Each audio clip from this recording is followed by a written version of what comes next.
De entrada, cabe señalar que de los países federales, quizás el nuestro, digamos, nuestra constitución política de los Estados Unidos mexicanos, es de los que más le han restringido autonomía legislativa a los estados y por ende a los congresos locales.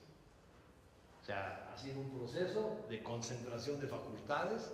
Ahora tenemos un esquema muy complejo porque hay facultades de la federación, pero hay otras que comparten, y hay otras que son concurrentes, y otras que son delegadas, pero comparado con cualquier otra constitución federal, es impresionante el cúmulo, digamos, de facultades propiamente legislativas que podrían incluso ejercer los estados y que han sido asumidas por la federación total o parcialmente de alguna manera. Entonces, padecemos, digamos, estamos muy contentos que va a haber un constituyente, estamos muy contentos de que finalmente vamos a poder tener la constitución de la Ciudad de México, pero veamos realmente qué es lo que nos deja hacer la constitución política de los Estados Unidos mexicanos, porque los márgenes son realmente estrechos. Podríamos hablar de todo el 122, me voy a limitar por el tema, fundamentalmente al gobierno de las delegaciones, como ya está restringido y como hay áreas de desarrollo o de oportunidad que están, digamos, establecidas en el 122. Fundamentalmente me refiero a las fracciones quinta y sexta del apartado A del 122, que rigen, digamos, que van a impactar cómo organizar, cómo integrar y qué facultades tendrá en adelante la alcaldía o gobierno delegacional. La fracción quinta es todo lo relativo a la hacienda y administración de la ciudad en general. Y dice primero, la hacienda y administración será unitaria. El régimen patrimonial de la ciudad será unitario. Tendrá unidad presupuestal y financiera en tercer lugar. El Congreso o la Asamblea tendrá la aprobación anual del presupuesto de egresos de esta hacienda unitaria y de estos ingresos unitarios de la ciudad. Y al jefe de gobierno, digamos, tiene la facultad exclusiva de iniciativa en materia de impuestos, de derechos, de contribuciones, de tablas de valores del suelo, digamos del predial, y de tablas de valores de las construcciones. O sea, toda la capacidad impositiva tiene exclusividad el jefe de gobierno para una hacienda unitaria.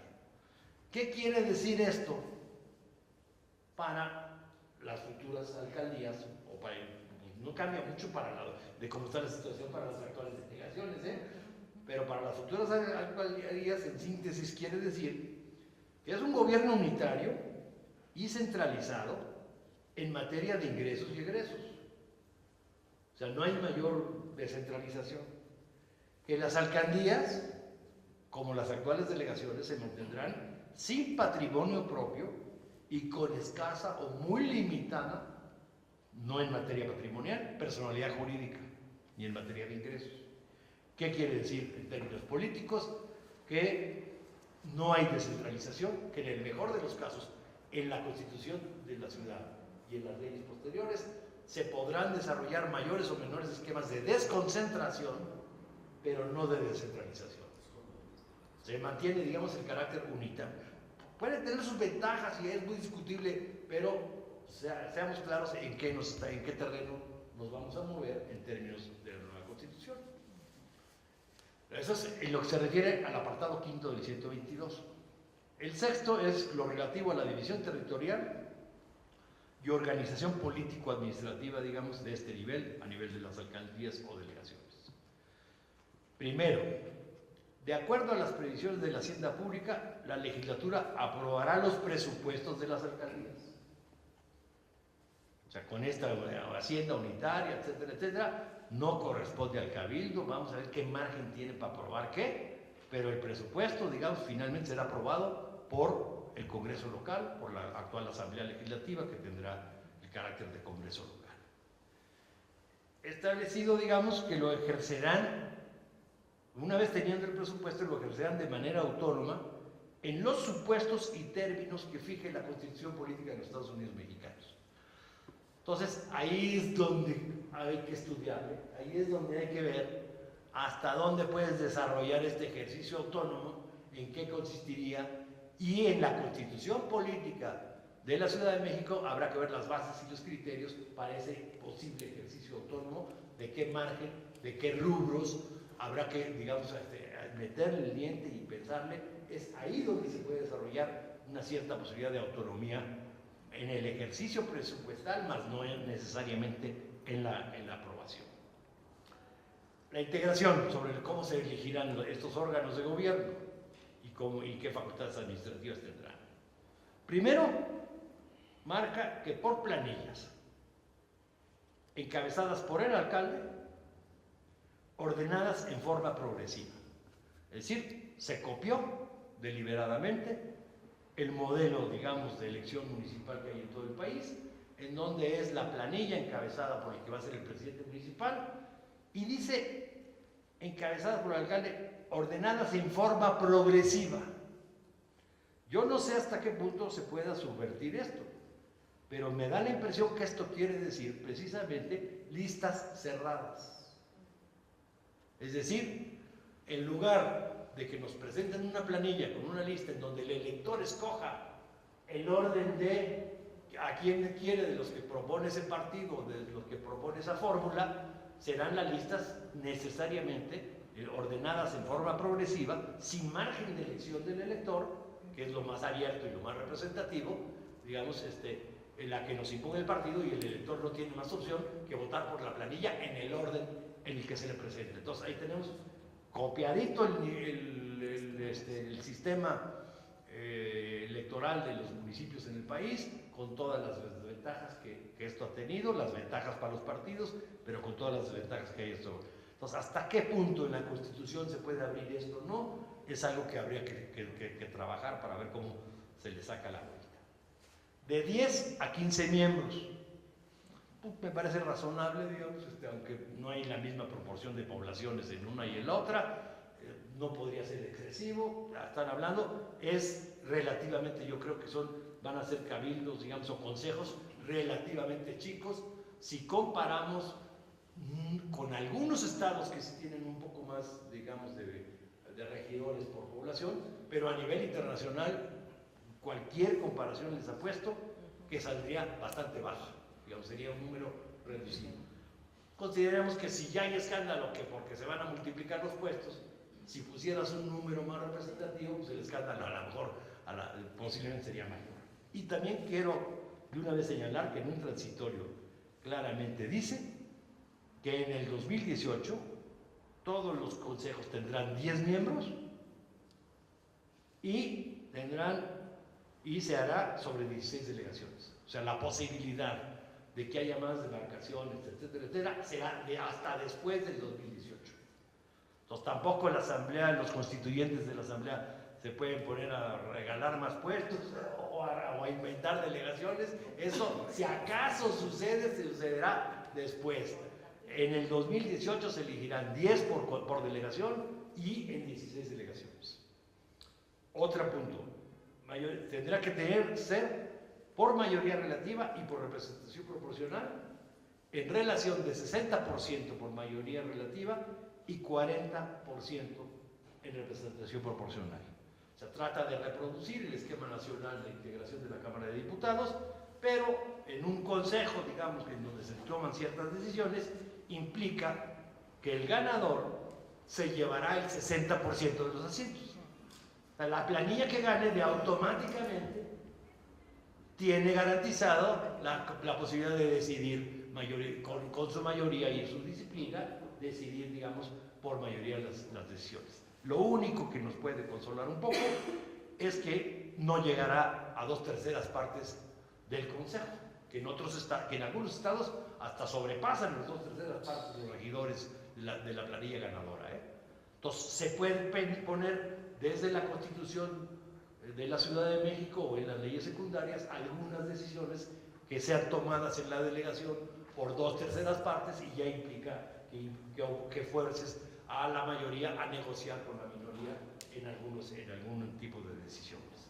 Pero la restricción está clara: 40 y 60 quiere decir que en planillas cerradas, sumamente disciplinadas, el ganador tiene garantizado, así saque 25% de los votos, pero gane con eso, el 60% de los asientos en el Consejo. La administración, dice otro punto clave, corresponde al alcalde.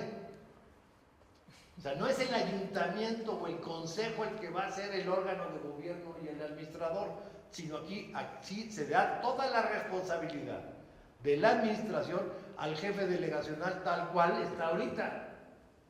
Corresponde al alcalde. ¿Qué quiere decir esto? Que reproducimos un sistema de gobierno de tipo presidencial y no nos abrimos a este nivel de gobierno a un sistema más de tipo parlamentario. O sea, es un ejecutivo unimembre, integrado por una sola persona, y no un ayuntamiento o cabildo colegiado realmente en las responsabilidades de gobierno.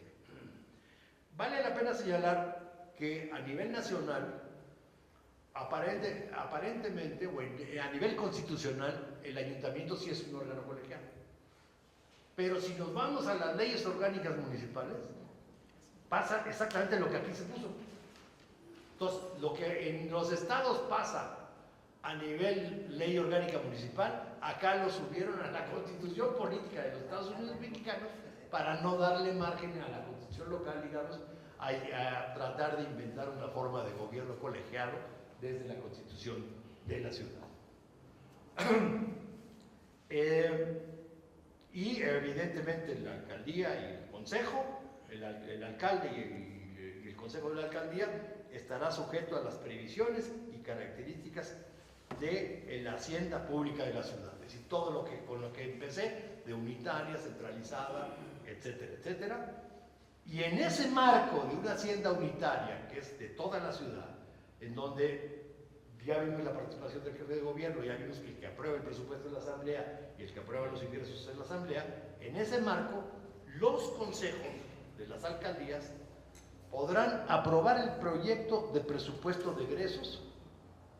Entonces puede haber un presupuesto muy preliminar que, de acuerdo a los recursos previstos que tendrá a los ingresos previstos que se le de los que se dotará a la delegación, el consejo opine, y ese tendrá que pasar al ejecutivo local, al jefe de gobierno, y enviarlo a la legislatura de los estados, pero de ninguna manera está claro que esto sea vinculante. Entonces, aquí también hay margen para que en la Constitución, pues si no se le dé total vinculación, sí de los criterios sobre los cuales la Asamblea pueda modificar la propuesta del Consejo de la Alcaldía, pensando, digamos, de lo que se puede desarrollar dentro de la Constitución Política de la Ciudad de México. Otra facultad clave es supervisar y evaluar las acciones de gobierno del jefe de gobierno, del jefe de la delegación, del alcalde, que es el jefe de la administración. Aquí también creo que hay mucha materia a desarrollar. ¿Qué quiere decir supervisar y evaluar? Es materia que tiene que estar claramente definida, cuando menos con criterios fundamentales, en la Constitución Política de la Ciudad de México. Y controlar el ejercicio del gasto público en la demarcación. Aquí también, lejos de estas afirmaciones tan abiertas y tan generales, corresponde a la Constitución Política de la ciudad definir qué quiere decir supervisar, qué quiere decir evaluar, con qué criterios, y qué quiere decir controlar el ejercicio del gasto público en la demarcación. Y no es claro, como vimos, digamos, lo del presupuesto, hasta qué punto es vinculante o no es vinculante. Lo que queda claro es: los consejos y los concejales no tienen responsabilidad de gobierno, son partes integrantes a medias de un órgano de gobierno porque su capacidad de decisión es limitada, y solo tienen facultades de supervisión, evaluación y control, es decir, de fiscalización. Y es aquí, insisto, donde puede haber mucho desarrollo, o tiene que haber un desarrollo muy serio en la Constitución Política de la Ciudad de México. Y finalmente, dice en la Constitución, con base a en la Constitución la Constitución Política de la Ciudad de México tendrá que definir, ahí tendrán que definirse las bases y los criterios, las bases de los criterios y fórmulas para la asignación del presupuesto a las demarcaciones. O sea, cuál va a ser el sistema de distribución fiscal dentro de la ciudad. Y aquí hay una cosa que me parece interesante, que nunca había estado definido, creo que es un avance que esté definido. En ese sistema de distribución de recursos hacia las delegaciones se tienen que contemplar participaciones federales, impuestos locales, ingresos derivados de servicios, aquí el del agua es el de los más importantes, y no me queda claro, será porque esas las define la Cámara de Diputados a nivel federal, si entran dentro de estos ingresos o se contemplan, digamos, dentro de estos criterios, las aportaciones del ramo 33. O sea, como todos sabemos, las transferencias del gobierno federal se dividen en participaciones y en aportaciones. Las participaciones son las que le corresponden a la ciudad o al estado por los impuestos que la federación ahí recauda. Y ahí no hay más regla porque son finalmente ingresos propios del estado que el Congreso local decide cómo se distribuyen. Nada más hay una regla a nivel constitucional general de que el 20% de lo que le toca al estado tiene que ir a los municipios. Entonces, cuando menos el 20% de lo que le toque, siguiendo criterios, digamos, del sistema del federalismo fiscal que hay en México, cuando menos el 20% de las participaciones tendrá que distribuirse en las delegaciones. Y es importante que considerar que el DF es el que tiene, digamos, más ingresos propios y tiene incluso más ingresos propios que participaciones. Entonces, una parte, que cuánto le va a tocar a las delegaciones de los impuestos locales, básicamente, digamos, predial y impuestos sobre la nómina, que es muy significativo y muy importante en la ciudad, o de los servicios de agua, como ya lo mencioné, y no sé, habrá que estudiarlo, si en la ciudad también se puede, si en la constitución política de la ciudad también se puede poner algún criterio con respecto a las aportaciones. Las aportaciones son transferencias del gobierno federal etiquetadas o al gobierno general del estado o de la ciudad o a los municipios, y son lo que tiene que ver con educación, salud, infraestructura municipal. Son, digamos, unos fondos federales que van directo a los estados, pero etiquetados para gastarse en algo predeterminado. Entonces, como pueden ustedes ver, estas son las restricciones fuertes e importantes, digamos, que ya tiene el 122 para cómo desarrollar las delegaciones, y también creo que quedan claras, para que abramos la discusión, donde realmente hay posibilidades de desarrollo en la constitución de la ciudad en algunas materias, digamos, para poder trabajar más. Para terminar, me da la impresión que más allá de las delegaciones, en general, la constitución política de la Ciudad de México tiene enormes restricciones desde la Constitución y desde el 122, pero tiene enormes posibilidades en materias como derechos humanos, derechos sociales, derecho a la ciudad, toda esta cuestión de desarrollo urbano, de un nuevo criterio para la administración del desarrollo de la ciudad, etcétera, etcétera. Ahí se puede trabajar muchísimo. Tiene muchísimas posibilidades también de desarrollo en materia de combate a la corrupción, fiscalización.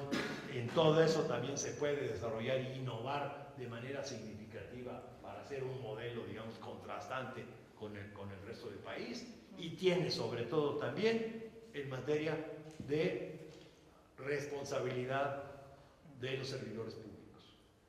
Como saben ustedes, actualmente los funcionarios del gobierno de la ciudad, las autoridades del gobierno de la ciudad son funcionarios federales en materia de responsabilidad. Entonces, aquí sí hay todo a desarrollar en materia de cómo exigirle responsabilidades a los servidores públicos del jefe de gobierno, de los secretarios, pero también de los gobiernos delegacionales y de los propios concejales de las alcaldías. Ahí hay mucho que trabajar.